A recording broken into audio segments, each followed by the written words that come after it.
welcome to the deep dive. If you're tuning in right now, it is likely because you are the kind of person who is inherently curious. You're always looking to understand the mechanics of the world a little bit better, but, well, you also have a lot on your plate. Right, you're looking for the signal in the noise. Exactly. You want profound, mind-expanding insights without having to wade through just a swamp of information overload. And you want it delivered in a way that actually respects your intelligence. Which is exactly what we do here. We take a stack of fascinating source material, synthesize the absolute core of it, and extract the insights that actually matter to your daily life. Yeah, and the source material we're unpacking today is, honestly, it's highly unusual.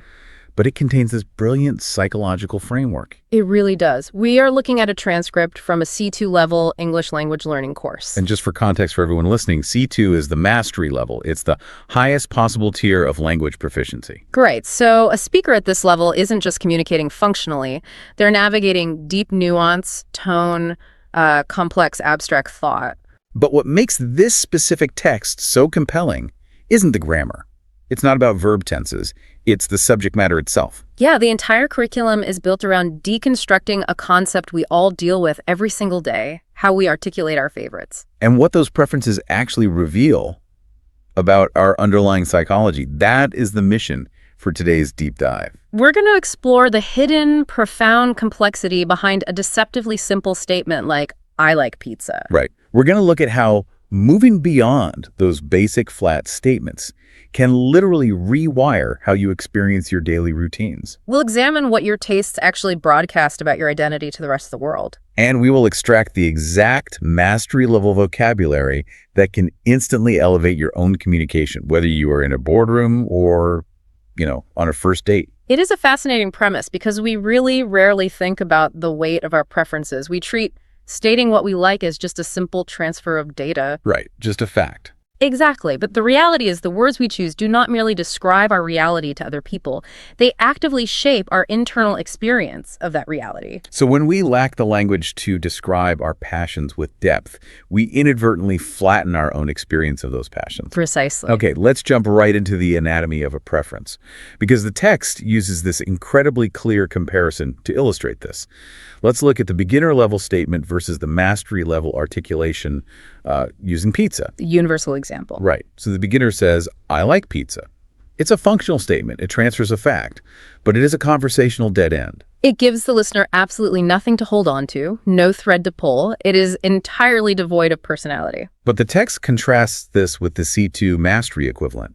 Instead of I like pizza, the speaker describes having a, quote, profound weakness for Neapolitan-style pizza. Yeah, they detail the interplay between the slightly charred, chewy crust and the specific acidity of the San Marzano tomatoes. Okay, let's unpack this for a second, because my immediate reaction, and I imagine the reaction of a lot of people listening to this, is that this sounds a little bit pretentious. It can, yeah. If a friend sits down at a casual dinner and starts talking about the interplay of the char and the acidity of the tomatoes, I might roll my eyes.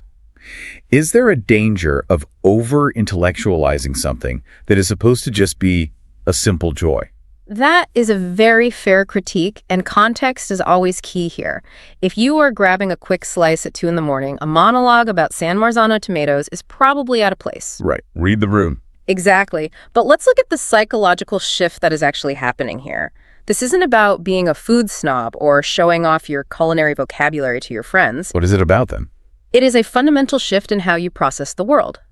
By moving away from, I like it, the speaker transitions from making a flat statement of fact to actively participating in a sensory narrative. A sensory narrative. I like that phrase. They aren't just consuming calories. They are practicing a form of deliberate, localized mindfulness. So by forcing yourself to articulate the specific details, the chewiness, the char, the origin of the ingredients, you are actually forcing your brain to pay attention to the experience in real time. Yes. You are signaling to yourself, as much as to the listener, that you do not just consume your environment blindly. You experience it deliberately. You're showing up for the pizza. You're showing up. And the text provides an even better example of this deliberate engagement when it discusses the process of baking sourdough bread. Oh, the sourdough example is incredible. The speaker in the text doesn't just say they enjoy baking. They break down the entire meticulous ritual. It's very vivid. Extremely. They describe the daily cultivation of the wild yeast starter. They talk about the deeply tactile experience of kneading the dough by hand, feeling the gluten structure develop. They talk about the agonizing patience required for the proving process. And the climax of the description is pulling the loaf out of the oven, listening to the crust actually singing as it cools and cracks, and experiencing an aroma that they describe as ineffable. What's fascinating here is that word ineffable. It's crucial. It describes something so profoundly beautiful or overwhelming that it cannot be adequately expressed in words. Which is highly ironic, considering the speaker just used a mastery-level vocabulary to try and describe it. But that is the point. By detailing the cultivation, the tactile kneading, and the patience, the focus shifts entirely away from mere consumption.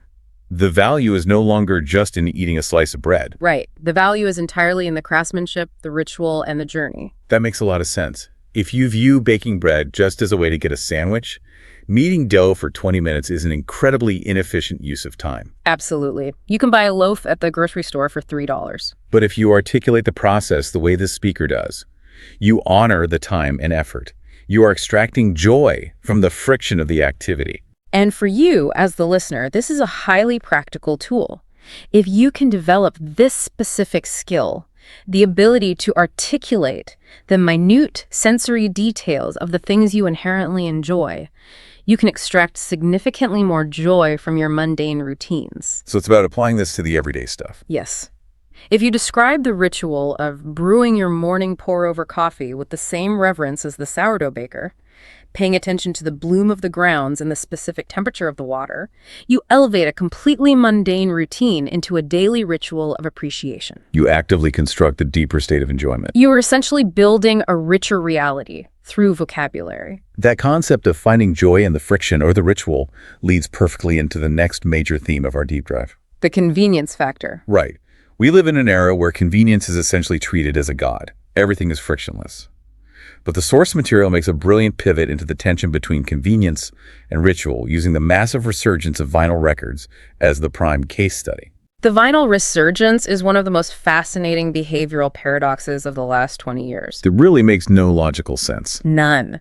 If we look at this objectively, digital audio streaming on platforms like Spotify or Apple Music is the absolute peak of convenience. You have every song ever recorded in your pocket. Furthermore, from a purely technical standpoint, lossless digital audio is a cleaner reproduction of the original studio master file. You have infinite tracks, you can skip a song in a millisecond, and there is zero physical degradation of the file, no matter how many times you play it. Right.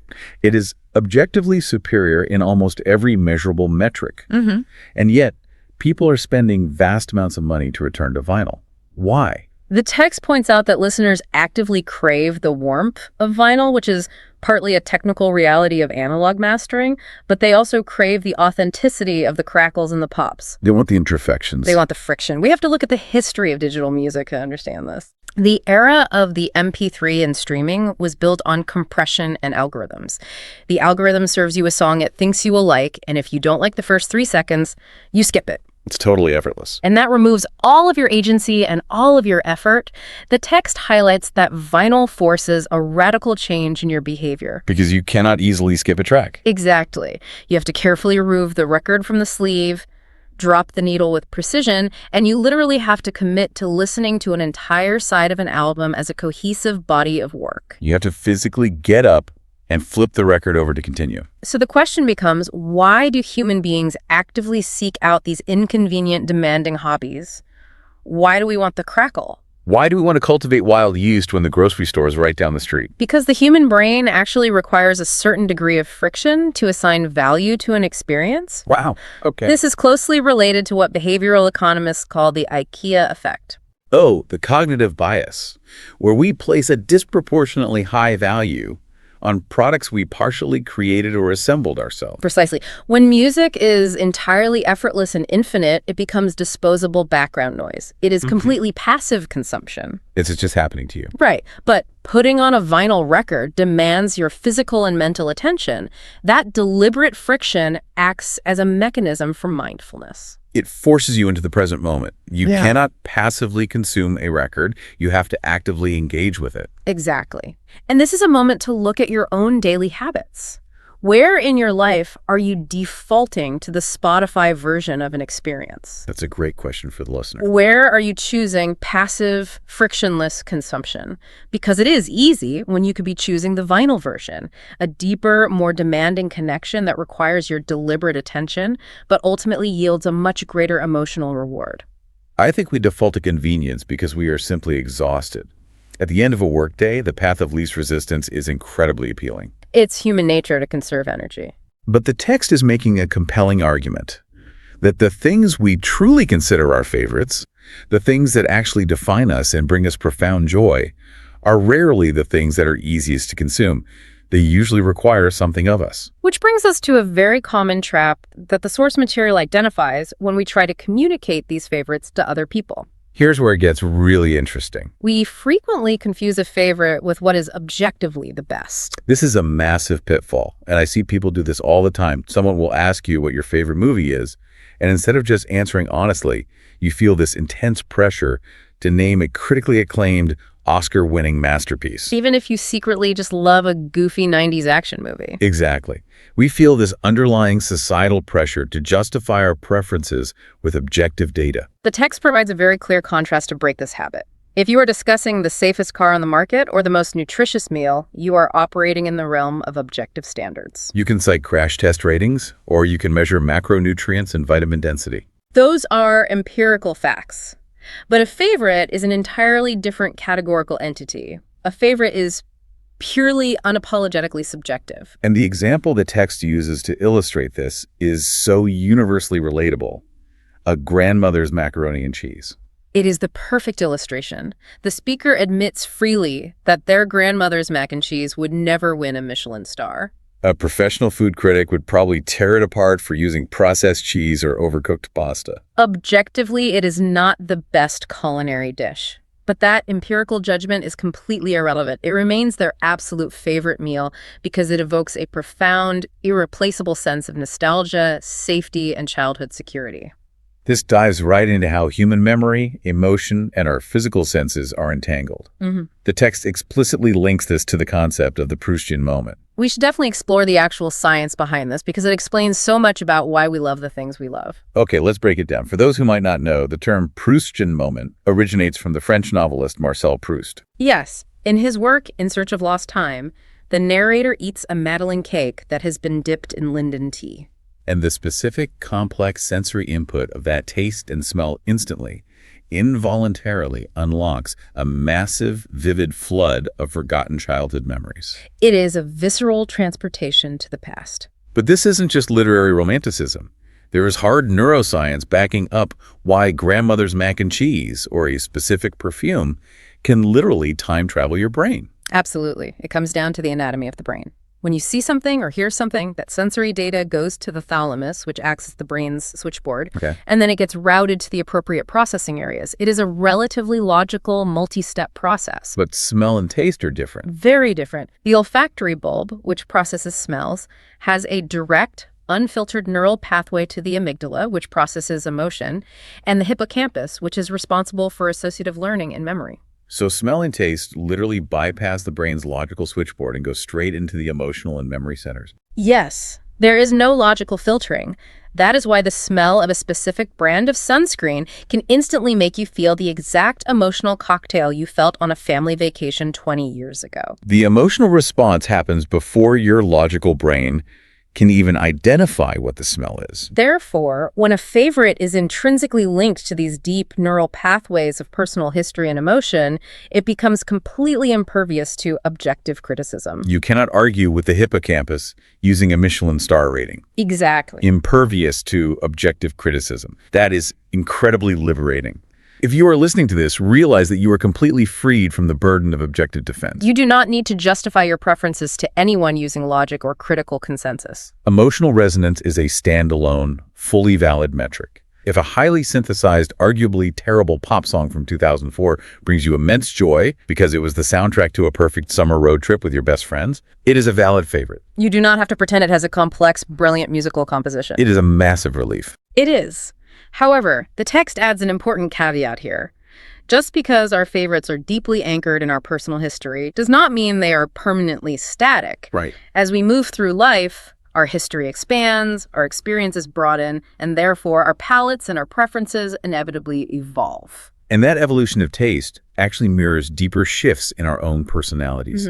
The text uses the evolution of a person's favorite ice cream flavor to demonstrate this, which sounds simple, but the implications are huge. The speaker in the transcript recounts that as a young child, their absolute favorite ice cream was bubblegum flavor, They describe it as neon blue, synthetic, and aggressively sickly sweet. which is the ultimate distillation of childhood desire. It is pure, uncomplicated, immediate gratification. There is zero nuance. It is just a massive sugar rush. Precisely. But the speaker notes that as they aged and their palate matured, they completely lost the taste for the neon blue sugar rush. Their preference shifted toward flavors like pistachio or a dark roast coffee ice cream. What is happening here is not just that the taste buds physically aged. Pistachio and dark roast coffee are inherently complex flavor profiles. They contain bitterness, earthiness, and subtle notes that are not instantly rewarding. They require an acquired appreciation. So what does this all mean?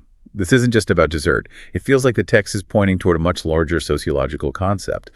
What does this progression from simple sweetness to complex bitterness actually represent in our lives? It introduces the concept of social signaling. The choices we make, and more importantly, the choices we publicly declare as our favorites, serve as a broadcast to the world. We actively and often subconsciously curate our lists of favorites to project a highly specific persona. We are using our likes and dislikes as a sort of psychological wardrobe. We put them on so that other people can immediately identify who we are, what we value, and where we belong, without us having to explicitly state it. I love that analogy of the psychological wardrobe. And the source text provides some very clear examples of this signaling in action, particularly with music. Music is one of the most potent forms of social signaling. The text notes that if an individual explicitly declares that their favorite music is obscure, underground indie folk, they are doing much more than sharing an auditory preference. They're actively broadcasting a value system. Yes.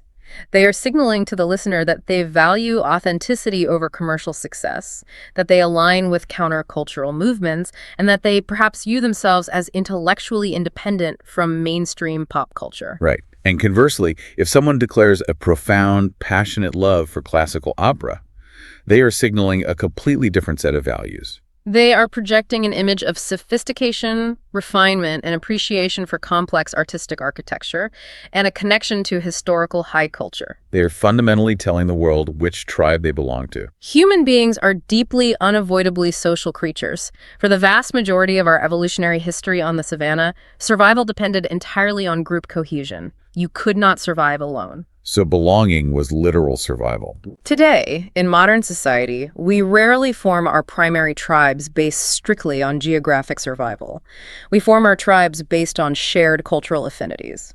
When you wear a vintage band t-shirt or prominently display a specific philosopher's book on your coffee table, you are waving a tribal flag, hoping someone else in the room recognizes your colors. I have to admit, I am completely guilty of this. When I was in college, I desperately wanted to fit in with the artsy, intellectual crowd. You've all been there. I vividly remember pretending that my favorite movie was this incredibly dense, black and white French New Wave film. I bought the poster, I talked about the cinematography. In reality, I barely understood it and found it incredibly boring. But you used that favorite purely as a signaling tool to gain entry into that specific tribe. Exactly. I faked it till I made it. We all do it. I have a highly refined culinary palate for my professional life, but my actual unsignaled favorite comfort food is a terrible, highly processed, sugary children's cereal. Oh, absolutely. I would never serve it at a dinner party because it sends the wrong signal to my peers, but it remains my favorite in isolation. That is amazing. It really forces you to do an audit of your own life. If you are listening, look at your social media profiles right now or the art on your walls. What tribes are you actively signaling to the world? And more importantly, are those signals an accurate reflection of your true current identity, or are you still broadcasting the signals of an older version of yourself out of habit? Sometimes our curated favorites become a suit of armor that actually prevents us from exploring new things simply because a new interest doesn't fit the established persona we have built. That is the danger of over-curating. You trap yourself in a signaling loop. But if we want to ensure our signals are accurate, we need the right vocabulary. Right, the actual words. We have established the deep psychology of why we have favorites, the neuroscience of subjective joy, and the sociology of tribal signaling. Now, we need to look at the incredibly practical linguistic tools the source text provides to help us articulate this complexity. Let's get into the actual C2 mastery language. How do we build the vocabulary of passion and intellect? Because the text gives us a phenomenal challenge regarding literature. It does. It poses a scenario. Someone asks about your favorite book, and your favorite book happens to be Jane Austen's Pride and Prejudice.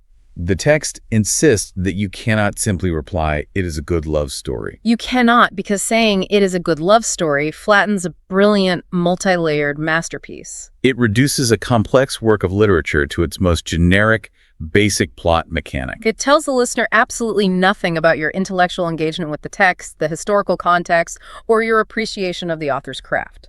So the text provides the elevated alternative. Instead of saying it's a good love story, the C2 speaker explains that they are captivated by Jane Austen's biting social commentary. They praise her unique ability to skew the rigid, absurd social conventions of the Regency era with dry wit. The verb skew is a magnificent choice there. To skew something means to criticize or ridicule it sharply, often through satire or irony. By using skew and biting social commentary, the speaker completely redefines the dynamic of the conversation. They aren't just consuming a romance narrative, they are appreciating the intellect of the work. They make themselves sound infinitely more interesting, and they actually make the listener want to read the book to see what they are seeing. It is the difference between summarizing a plot and analyzing a theme. And the source text goes further, providing a spectrum of alternative phrases to replace the incredibly tired basic phrase, "I like it." These aren't just synonyms. They carry different weights and nuances depending on the context of the conversation. Let's explore these because they are incredibly actionable. I won't just list them. Let's see how they actually function in dialogue. Sure. For instance, earlier we were talking about architecture. Instead of saying, "I like mid-century homes," the text suggests saying you have a predilection for them. Predilection is an excellent word. I have a predilection for mid-century modern architecture. It implies a natural, almost innate leaning towards something. It sounds refined, and it suggests that your taste is long-standing and considered, not just a passing fad. Another phrase the text highlights is being partial to something. I am partial to a cup of Earl Grey tea in the afternoon. It feels a bit softer, very elegant, and slightly understated. Then we move into the phrases meant to convey intense passion. The text suggests saying, you are an ardent admirer of something. Ardent implies a burning, glowing enthusiasm. It is a fantastic phrase to use when discussing artists, writers, or historical figures. I am an ardent admirer of Van Gogh's later works. It elevates you from a casual fan to a devoted student of their work. Think back to my story about trying to fit into the indie film crowd in college. I was trying to show that I was deeply invested in that culture. That is another great phrase in the text. I am deeply invested in this sprawling fantasy book series, or I am deeply invested in the outcome of this geopolitical election. It shows that you have dedicated time and emotional energy to a complex topic or ongoing narrative. For more active hobbies, the source provides some slightly more colloquial but still highly evocative idioms.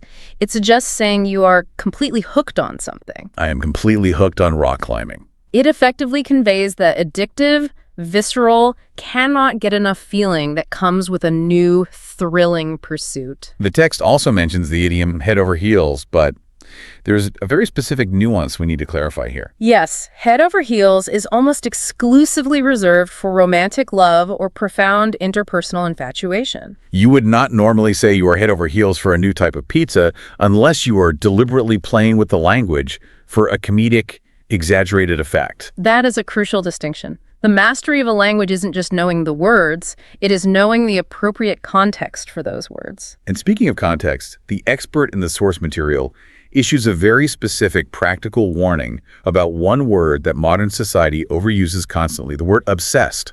Well, absolutely. I am obsessed with this new taco place. I am obsessed with this new brand of shoes. We throw that word around 100 times a day. We do, and in casual, everyday conversation with friends, it is a perfectly acceptable hyperbole.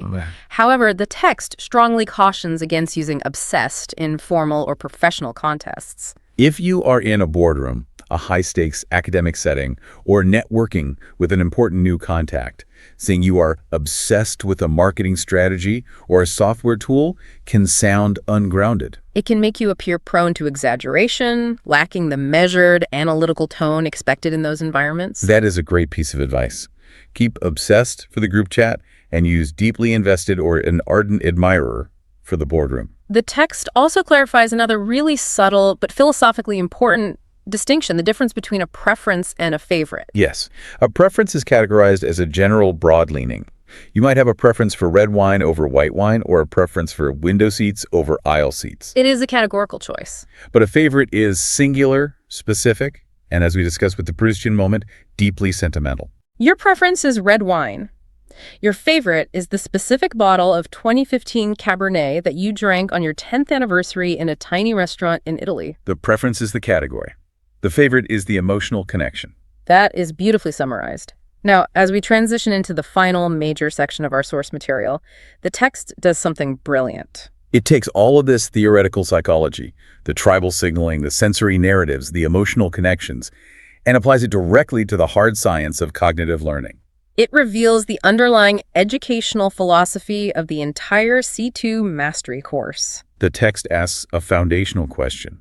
Why do expert language teachers universally advise their students to learn vocabulary related to their own personal hobbies first? Why not start with the strictly practical things, like asking for directions to the train station or ordering at a restaurant? Why start with niche hobbies?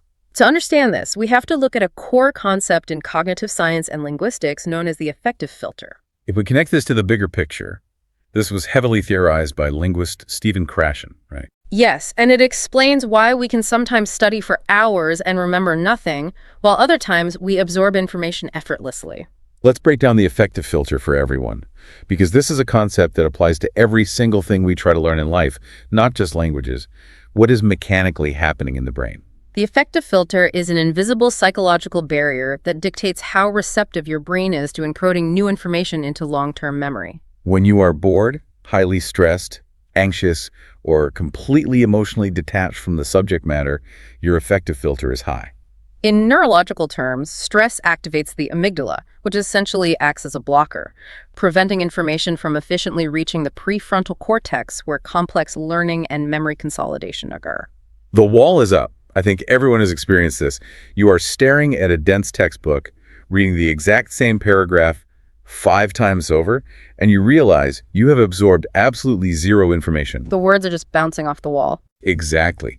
The brain is protecting itself from cognitive overload by rejecting information it deems irrelevant or stressful. However, when you are emotionally engaged with the subject matter, when you care deeply about it, when it connects to your passions or your tribe, your affective filter lowers dramatically. The stress response diminishes, the amygdala relaxes, and the neural pathways open up. Your brain becomes vastly more receptive and absorbent. The source text uses a fantastic, practical example to ground this concept: gardening. Yes. Imagine you have zero interest in plants or the outdoors. If a teacher hands you a list of English gardening terms to memorize words like trowel, loam, pruning shears, perennials, it is absolute cognitive torture. It is a chore. Your brain actively resists it because it sees no survival value or emotional value in the data. Your affective filter is sky high. But if we flip the scenario, if you are someone who deeply loves gardening, someone who uses working in the dirt as your primary form of mindfulness and ritual, learning those exact same words completely changes context. Learning the word trowel is no longer a rote memorization task. It becomes a vital, urgent necessity. You need that word to express your identity. You want to know how to accurately describe the perennials you have spent months cultivating. The emotional anchor fundamentally changes the chemistry of the learning process. The passion acts as a binding agent for the new vocabulary. Because the information is now relevant to your identity and your joy, the brain happily encodes it into long-term memory. This is a massive life hack. It is a way to bypass the brain's natural resistance to hard work. And for you listening right now, you can absolutely weaponize this concept of the affective filter in your own professional or personal life. It goes way beyond learning a language. It is a universal framework for acquiring complex skills. Let's apply it. Let's say you are prepping for an incredibly dry, data-heavy corporate meeting. Your affective filter is probably a brick wall because the data feels abstract and boring. But you can lower the filter by finding a subjective emotional hook. Instead of staring at spreadsheets, what if you focus on how mastering this specific set of data will allow you to solve a massive problem for a client you actually care about? Or how understanding these metrics will give you the undeniable leverage to finally pitch the dream project you've been wanting to lead. You have to tie the dry data to a deeply held personal desire. Or consider the tech world. Someone trying to learn a new coding language like Python or C++ BAT staring at syntax and logic loops can be completely mind-numbing. But if you change the objective, if you decide to learn that coding language specifically by attempting to build a custom website dedicated entirely to your absolute favorite obscure indie folk band, suddenly you have an emotional anchor. You bypass the boredom because the outcome of the coding directly serves your passion and helps you signal to your tribe. You literally hack your own learning process by attaching the difficult task to your subjective joys. Yeah. It is brilliant. And that brings us to the final challenge laid out in our source material. The text doesn't just want us to understand these concepts intellectually. It demands that we actually put them into practice to see the results. It provides a very specific, actionable homework assignment. It does. And we are going to pass that exact assignment directly on to you. The source text challenges you to take just 10 minutes this week to focus on one of your absolute favorite things. It could be a movie you have watched 20 times, a book you constantly force your friends to read, or even a specific meal. But the core of the challenge is this. Do not just think about the title or the name of the thing. Take 10 minutes to actually write down or even record a voice memo on your phone explaining why it resonates with you so deeply. You have to push yourself. You must use sensory words. You must explore the nostalgia or the specific memories tied to it. You must fully embrace the subjectivity. Remember the mac and cheese. You do not need to prove it is the best. You just need to accurately explain why it is your favorite. The goal is to move far beyond the flat, beginner-level phrase, "I like it," and finally tell the true, vivid, complex story of your connection to this object or experience. When we synthesize everything we have covered today from this C2 transcript, a profound truth emerges. Our favorites are never just objects. They are not merely media we consume or food we eat. They are intricate reflections of our personal history and our neurology. They are the tools we use to practice mindfulness and find friction in an overly convenient world. And they are the flags we fly to attract our chosen tribes. Which leaves me with one final provocative thought for you to mull over as we wrap up. Go for it. We talk extensively about how the words we use to describe our favorites act as social signaling, broadcasting our current identity and values to the world. But I want to ask, what if that relationship works in reverse? That is a fascinating proposition to consider. Think about it.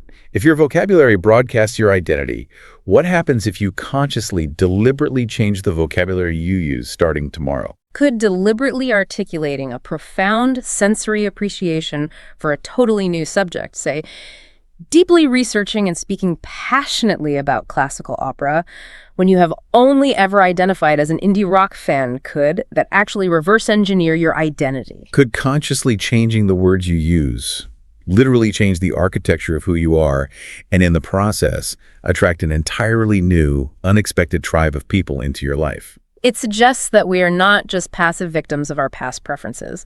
It suggests that we can actively author our future selves through the deliberate, mindful use of elevated language. That is something to keep in mind the next time someone casually asks you what you like. Don't just give them a flat fact. Give them a narrative. Thank you so much for joining us on this deep dive. Keep questioning the simple things, keep diving deep into your own curiosities, and we will catch you next time. I want you to take a second and just picture something for me. Close your eyes if you can. Assuming you aren't currently driving, of course. Right, yeah. Please keep your eyes open if you are behind the wheel. But if you are somewhere safe, just picture sitting at your childhood kitchen table. Okay. Maybe your legs are swinging because they just don't quite reach the floor yet. Think about the lighting in that room, the specific sounds of your house. Now, what is the absolute best thing, your ultimate favorite food that could possibly be placed in front of you right in that exact moment? Oh, wow. Really see it. For a lot of us, it is something incredibly simple, a bowl of brightly colored cereal, a perfectly uniform grilled cheese sandwich, or maybe those dinosaur-shaped chicken nuggets. It is rarely dinosaur nuggets anymore, is it? Never. I mean, right now, today, I would do terrible things for a really intensely spicy, complex green curry. And my guess is, for you listening, there is a massive, almost comical difference between those two plates of food.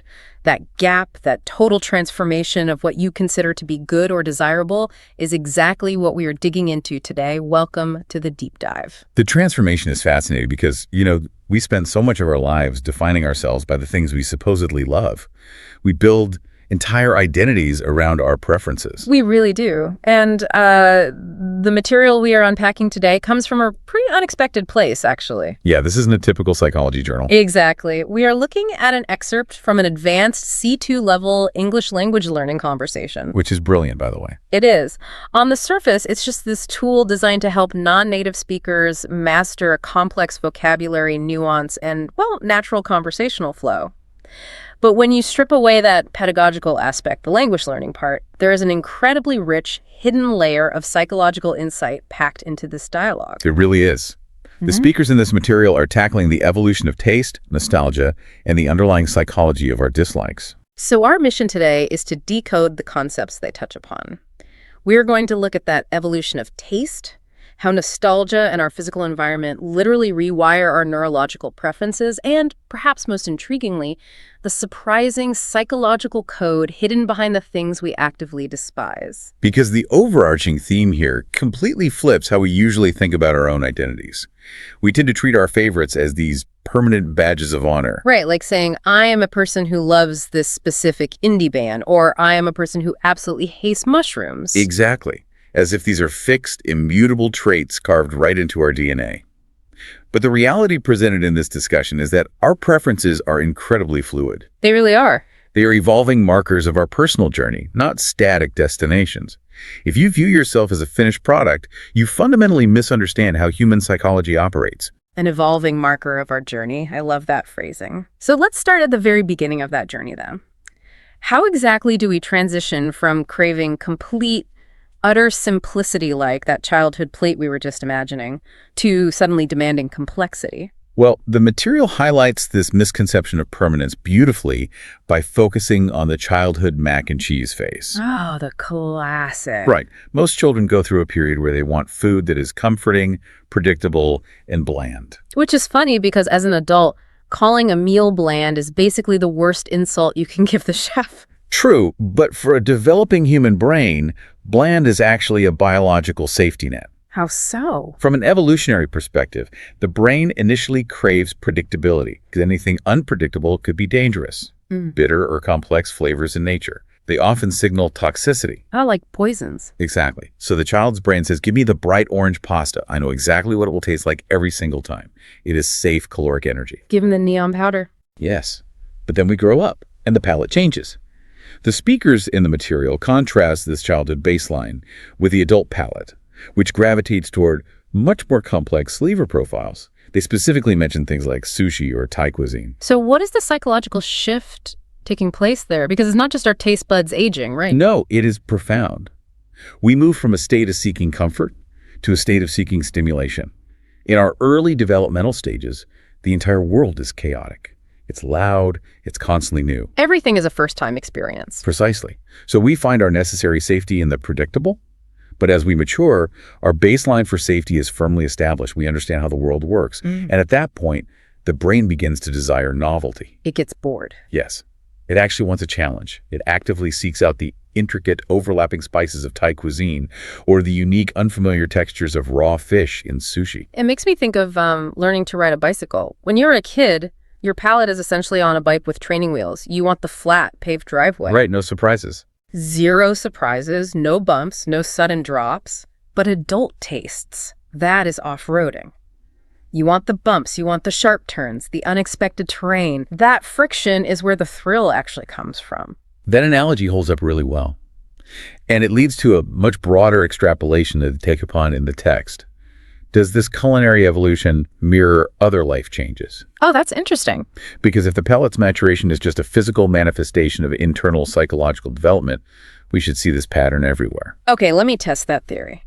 Are we saying our tolerance for risk and nuance in other areas of life develops in parallel with our taste buds? Because if I look back at my early 20s, the kind of art I liked or even the kind of relationships I sought out were incredibly different. Exactly. Think about the trajectory of relationships or career aspirations. Early on, a young adult might seek out highly predictable, unambiguous relationships. They want the romantic equivalent of mac and cheese. That is exactly it. But over time, as that baseline of emotional safety is internalized, they often start seeking out relationships that require deep emotional nuance, debate, and complexity. You want someone who challenges you. Right. And the same goes for careers. You might start out wanting a job with very clear, rote instructions. A decade later, that lack of complexity will bore you to tears. You want complex problem solving. So we mature internally, and our tastes act as a lagging indicator of that maturation. Yes. But here is where the conversation in the source material takes a hard pivot that I kind of want to challenge you on. Okay, go for it. They argue that it's not just this internal biological clock ticking away that changes our preferences. They claim it is heavily tied to our external surroundings. The impact of context. He is undeniable. Really, they detail how exposure to new environments acts as a direct catalyst for changing tastes. Right, and the prime example they share is a person who moves to the coast and suddenly develops this intense affinity for reggae music and playing the acoustic guitar. Yeah. Okay, wait, let me push back on that because that feels a bit deterministic. Are we really just biological machines reacting to our geography? It's not quite that simple. I mean, are you saying if I moved to a farm in the middle of nowhere tomorrow, I'd suddenly become a massive country music fan, regardless of my actual current personality? Well, it's less about deterministic programming and more about atmospheric congruence. Yeah. The crucial takeaway from their discussion wasn't just that the reggae music magically sounded better because of the zip code. Right. It was that the environment provided a specific atmosphere, relaxed, rhythmic, tied to the ocean. And the music perfectly complemented that atmosphere. You aren't just consuming the song, you were consuming the entire context. Oh, I see. So the environment creates a sort of void, and we subconsciously look for the cultural artifact that fills that void perfectly. Exactly. And they take this a step further by exploring the ultimate example of environmental conditioning, which is the acquired taste. And naturally, they focus on coffee. Of course. It is the universal acquired taste. They talk about a student initially loathing coffee because it is objectively intensely bitter, which goes straight back to what you were saying earlier about bitter flavors signaling poison to our primitive brains. Right. From an evolutionary standpoint, your brain is functioning perfectly when it rejects a bitter, dark liquid. Good job, brain. But let's look at the mechanism of how this aversion is completely overridden. The person in their example goes to university.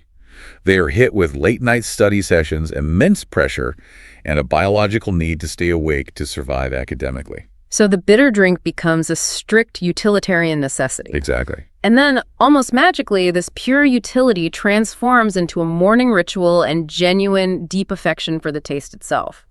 But I have to ask you, is that genuine affection, or is that just Stockholm Syndrome with a beverage? Stockholm Syndrome with a beverage. I mean, aren't we just tricking our brains into tolerating a poison because modern life demands we stay awake? Calling it Stockholm Syndrome is a humorous, if slightly cynical, way to frame it. But neurologically, it is a beautifully documented phenomenon rooted in classical conditioning and the mere exposure effect. Let's break down classical conditioning simply for the listener. Think of Pavlov's dogs. Perfect example. Pavlov rang a bell, fed the dogs, and eventually just the sound of the bell made them salivate. Right. In this scenario, we are the dogs, and instead of a bell, it's the bitter taste of coffee. You are repeatedly pairing a bitter stimulus with a highly rewarding outcome. What's the reward, though? Just not failing the test. The treat is the dopamine hit of passing your exam, the feeling of academic success, or just the relief of surviving the rigors of university life. So my brain starts actively associating the bitterness with the reward of survival. Yes, the brain actively rewires its association.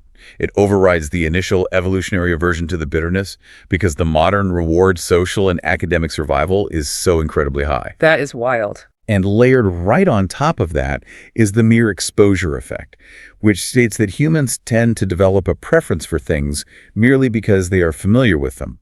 Repeated exposure reduces uncertainty. Because uncertainty is dangerous. Exactly.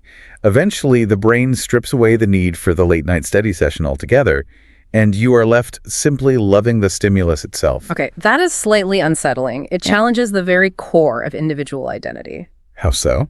Well, if my love for coffee was just battered into my brain by the stress of college exams, Right. and my love for a genre of music is just because I moved near a beach, how much of what we consider our authentic taste is actually just a byproduct of our circumstances? It forces you to realize that if you had gone to a different university with a different academic culture or moved to a snowy mountain instead of the sunny coast, your entire landscape of favorites would be completely different today. Wow. Your identity is deeply porous. We are essentially just sponges soaking up the context around us and calling it our personality.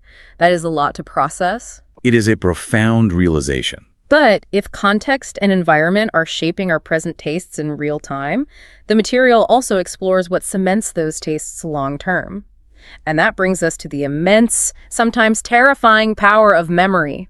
They shift focus here to discuss memory as arguably the strongest trigger for our favorites.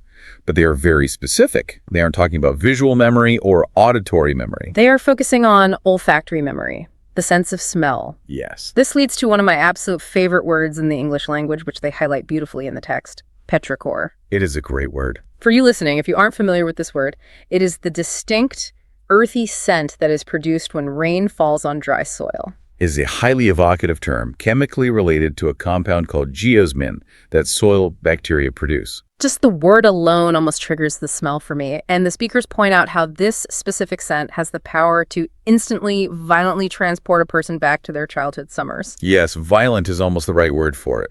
They claim that olfactory memory bypasses logic and goes straight to emotion. Why is smell so uniquely powerful?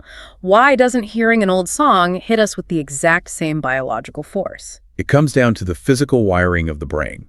When you see something or hear something, those sensory inputs go to the thalamus first. Okay. The thalamus acts like a switchboard, processing the information before sending it to the relevant parts of your brain.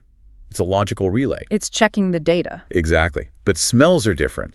Olfactory signals bypass the thalamus entirely.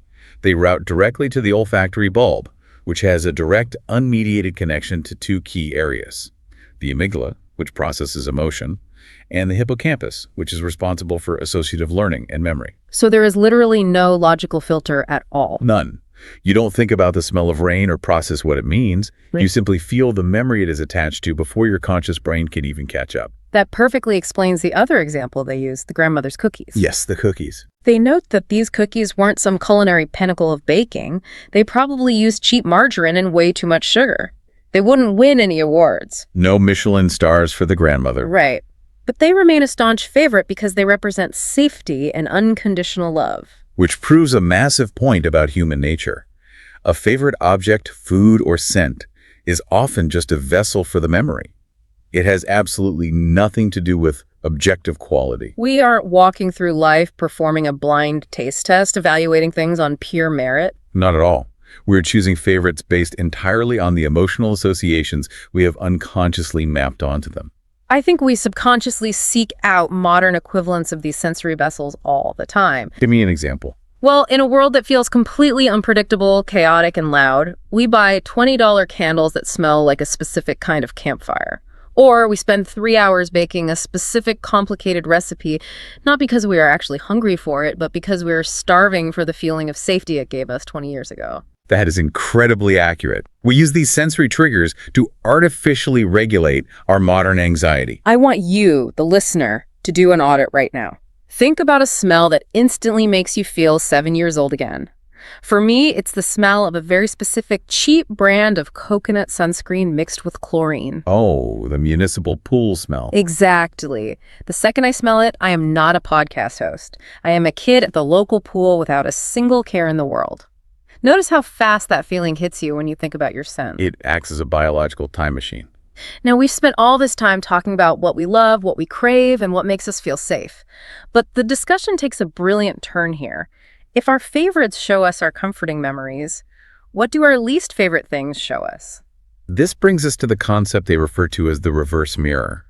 It is the observation that our dislikes are arguably much more revealing about our true character than our likes. Let's really break this down. The argument is that the things we actively hate act as a reverse mirror of our deepest values. But I have to ask, isn't complaining just toxic? Yeah. Society constantly tells us to focus on the positive, to share what we love. Aren't we just being negative when we focus on what we hate? Well, society does push a narrative of toxic positivity, where curating a polite list of likes is seen as good manners. But psychologically speaking, frustrations are an incredibly potent diagnostic tool. How so? Our likes are often highly influenced by the social factors we discussed earlier. We want to fit in, so we acquire a taste for coffee or trendy music. Yeah. But our visceral dislikes, those are rarely performed for an audience. That is true. You don't usually fake hating something. Right. They are raw, immediate, and highly protective of our core boundaries. Okay, that makes total sense. Let's look at the concrete examples they provide to illustrate this. The first is a person who has a visceral hatred for crowded, noisy places. Yes. Some people just cannot stand it. The second they walk into a loud room, their heart rate spikes and they want to flee. While that person might simply say, I hate crowds, the psychological reality is much deeper. That strong aversion likely indicates that this person places an incredibly high premium on solitude, on introspection, or perhaps they have a deep-seated need for control over their environment. Because in a crowd, you have no control. Exactly. When you enter a chaotic crowd, you instantly lose autonomy. You are at the mercy of the physical mass of people. Hating the crowd is just a symptom of fiercely valuing your own autonomy. That is fascinating. What about the second example? They mentioned someone who absolutely despises repetitive, monotonous tasks. The data entry example. Right. Someone who would rather pull their hair out than do data entry or assemble the exact same thing over and over on a factory line. According to the logic of the reverse mirror, this intense frustration signals a deep, driving need for novelty and creative stimulation. So it's not just that they are lazy or easily bored. Not at all. The monotony isn't just boring to them in a casual sense. It is actively violating their core value of creative engagement. Their brain is starved of the novel stimuli it requires to feel fulfilled. So if you want to understand someone, their annoyances are a map to their internal value system. Exactly. We spend so much time on social media carefully curating this list of things we like. We put our favorite bands in our bios. We post aesthetic pictures of our favorite meals. We are terrified of being seen as haters. And in doing so, we miss the profound psychological data hidden in what people complain about. It is much easier to identify our boundaries than our aspirations. Taking that a step further, this is highly actionable advice for everyday life. If you want to really understand someone you just met, a date, a new coworker, a friend, don't just ask them what their favorite movie is. No, because they will just give you what they think is the right answer. Exactly. They are going to give you a polished, curated answer that they think makes them look smart or interesting. Observe what actually frustrates them. See what makes them roll their eyes or lose their patience in traffic or at a restaurant. That is where the unvarnished data is. You are effectively decoding their behavior. And speaking of decoding, the conversation transitions beautifully from reading the underlying codes in our emotional behavior to reading the hidden codes in our everyday speech. Yes, linguistic psychology. The hidden code of filler words. I have to admit, reading this part made me incredibly hyper-aware of every single word coming out of my mouth. It usually has that effect. People start analyzing their own sentences mid-breath. Totally. They died into the theory that the words we over-rely on, our verbal crutches or filler words, are actually revealing our subconscious desires and macro-personality traits. Let's look at the two specific examples they dissect. The first one is the word actually. Okay, lay it on me. A fascinating word.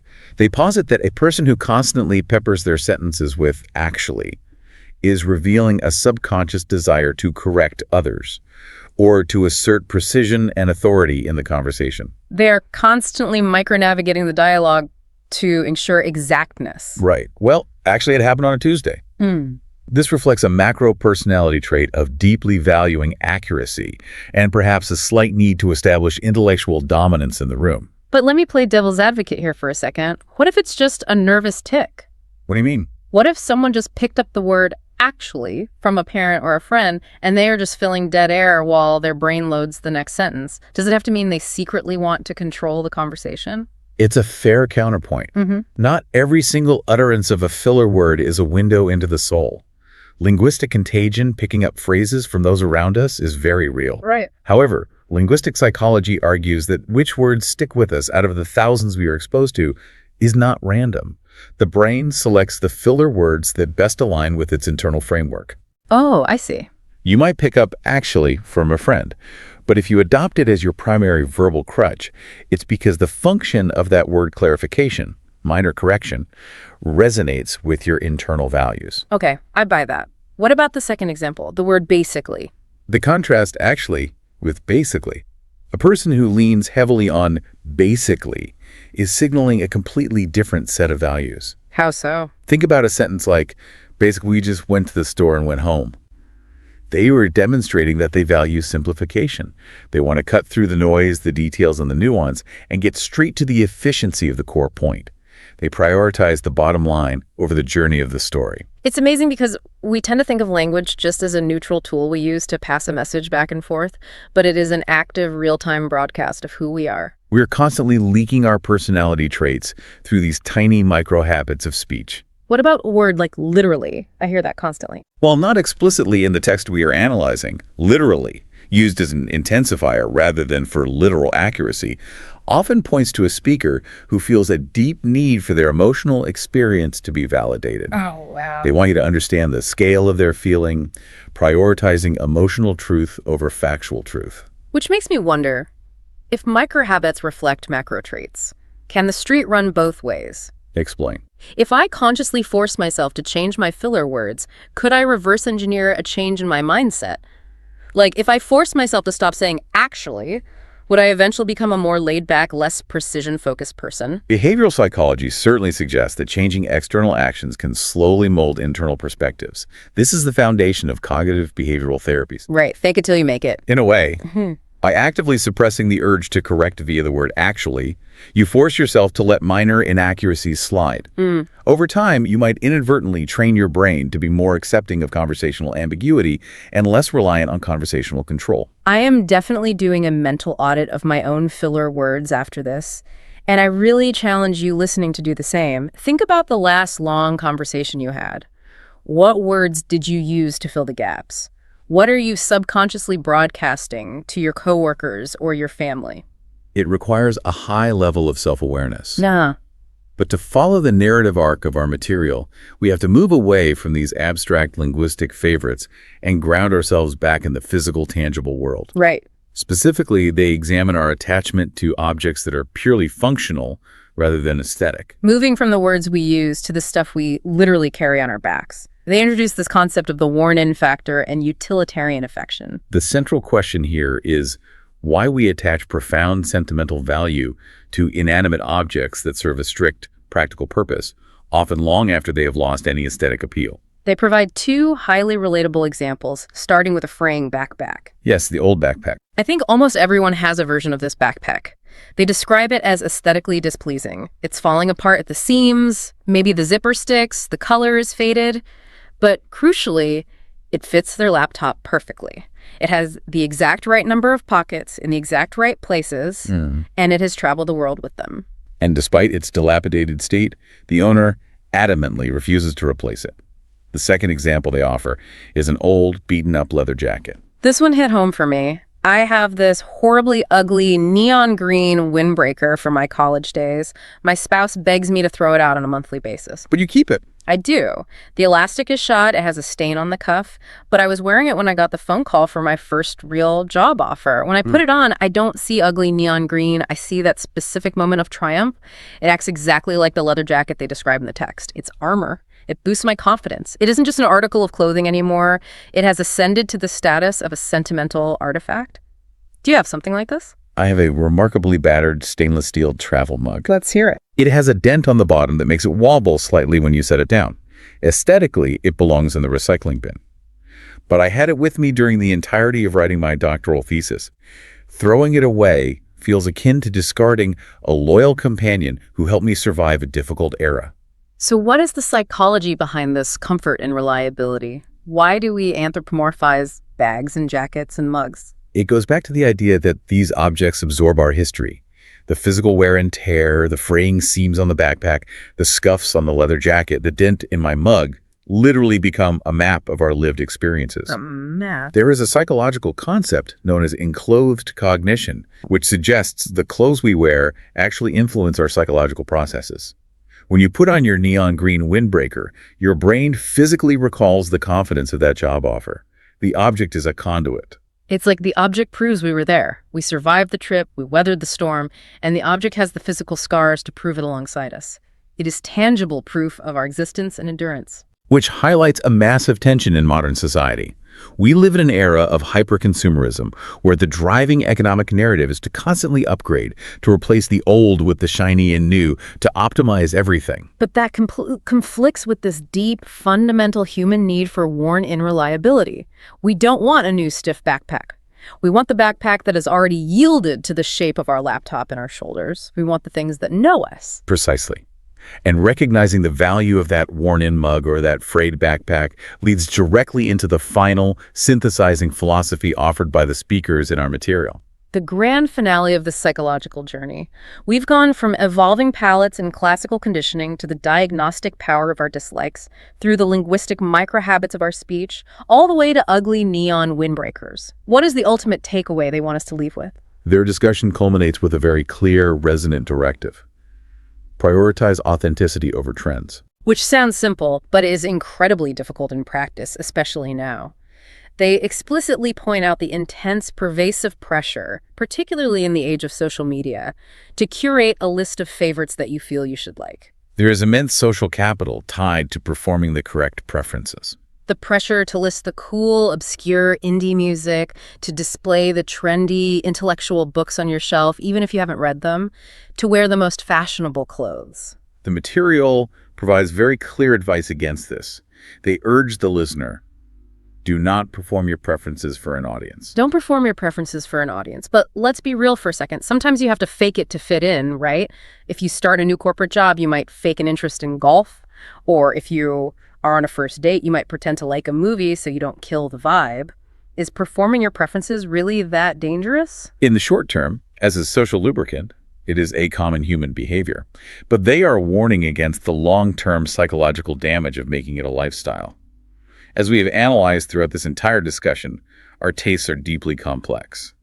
Right. They are fluid, they are shaped by our physical environment, they are intimately tied to our deepest olfactory memories, and they are encoded with our core psychological values. So when we chronically perform them, when we fake a preference just to curate an aesthetic for Instagram or a social circle, what are we actually doing to ourselves? From a psychological standpoint, performing your tastes actively disrupts your own self-discovery. How? If you spend your energy curating a fake persona of likes to appease an audience, you prevent yourself from understanding the reverse mirror of your genuine dislikes. You lose touch with your own boundaries. You essentially stunt your own psychological growth because you are feeding your brain false data about what actually brings you joy or frustration. That is a terrifying thought to extrapolate. If we fake our preferences long enough, we eventually end up surrounded by an environment, by friends, by a partner, by a career that only reinforces and loves a completely fake version of ourselves. Yes. We build our own prisons out of curated likes. You end up profoundly alienated from your own authentic evolution.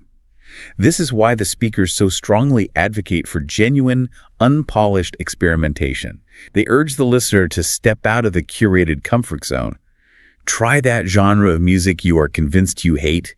Read a book from a genre you usually dismiss as lowbrow. And on the flip side of that, shamelessly own the things you actually love, even if they aren't cool. If you genuinely love highly produced, cheesy pop music, turn it up. If you love wearing an old, worn-out neon windbreaker, wear it with pride. Exactly. The ultimate call to action here is so empowering. You are allowed to evolve. You are not beholden to the tastes of your younger self. The person who loved mac and cheese and predictability doesn't have to be the person you are today. And the person you are today doesn't have to be the person you are 10 years from now. Authenticity requires acknowledging that you are a perpetual work in progress. Your favorites are simply the current coordinates on your map, not the final destination. What a phenomenal synthesis of ideas. We have covered a vast landscape today, from the biological mechanics of why a child's brain fears bitter flavors to the Pavlovian conditioning of our morning coffee. We've looked at the direct neural pathways of memory that make the smell of rain so powerful, and decoded the hidden desire for control lurking behind our hatred of crowded rooms. We even caught ourselves leaking our personalities through words like, actually.